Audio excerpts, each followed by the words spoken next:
Peguam kupas fakta kes lampau selepas PM anggap dirinya banduan terhormat. Kenyataan Anwar Ibrahim yang menggelar dirinya sebagai bekas banduan terhormat ketika memperingati penahanannya pada 1998 mencetuskan perdebatan hangat dalam kalangan peguam dan pengkritik.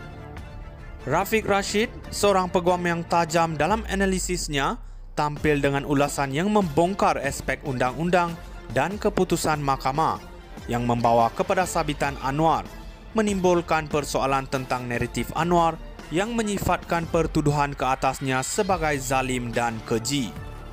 Rafiq secara langsung mempertikaikan pandangan Anwar dengan membawa kembali fakta sejarah, khususnya peranan 8 hakim dalam membuat keputusan berkaitan kes-kes salah guna kuasa dan liwat.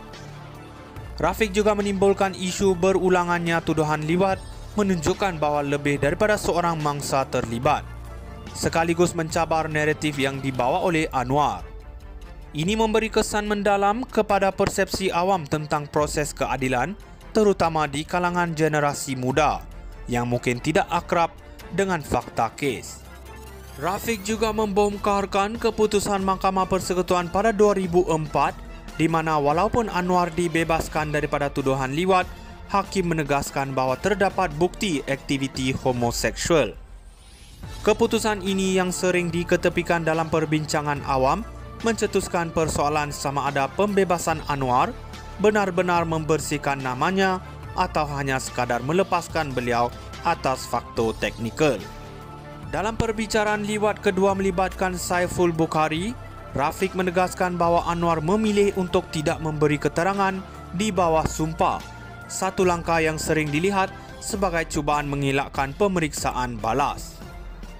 Dalam situasi penuh ketegangan ini, Rafiq menegaskan pentingnya ahli parlimen dan rakyat Malaysia untuk tidak terpedaya dengan naratif dongeng yang mungkin disampaikan. Komen ini menambah elemen kritis seolah-olah memberi amaran tentang usaha untuk memanipulasi persepsi awam mengenai sistem kehakiman negara.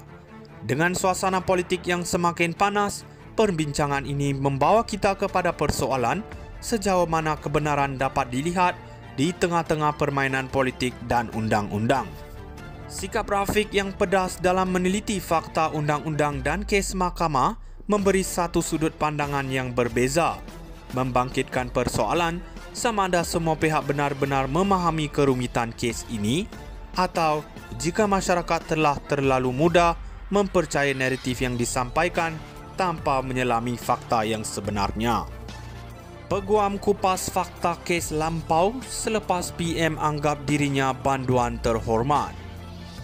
Kenyataan Anwar Ibrahim yang menggelar dirinya sebagai bekas banduan terhormat ketika memperingati penahanannya pada 1998 mencetuskan perdebatan hangat dalam kalangan peguam dan pengkritik.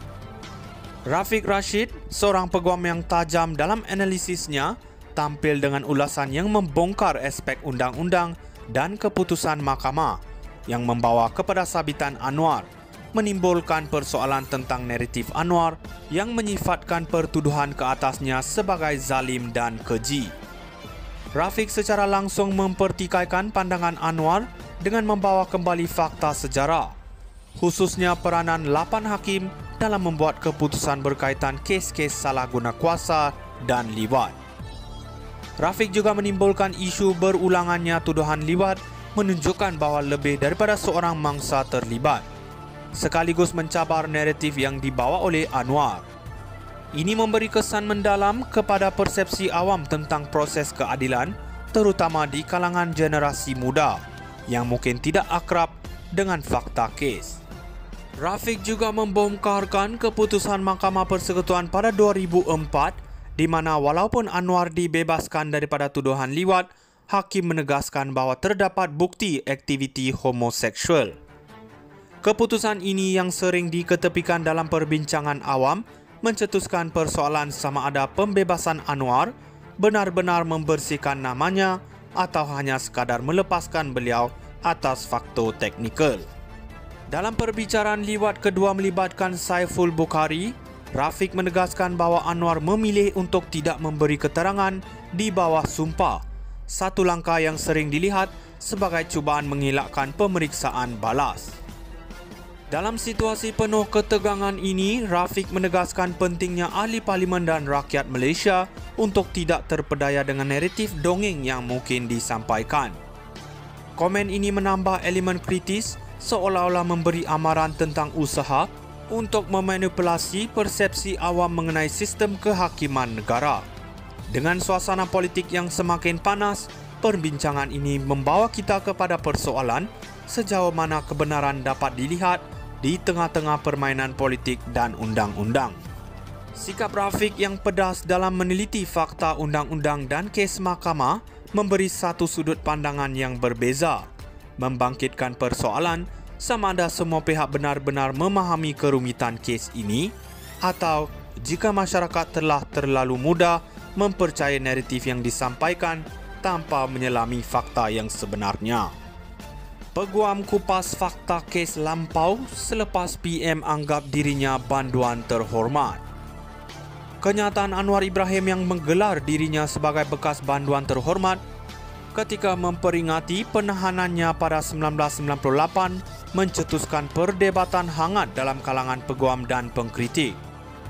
Rafiq Rashid, seorang peguam yang tajam dalam analisisnya, tampil dengan ulasan yang membongkar aspek undang-undang dan keputusan mahkamah yang membawa kepada sabitan Anwar, menimbulkan persoalan tentang naratif Anwar yang menyifatkan pertuduhan ke atasnya sebagai zalim dan keji.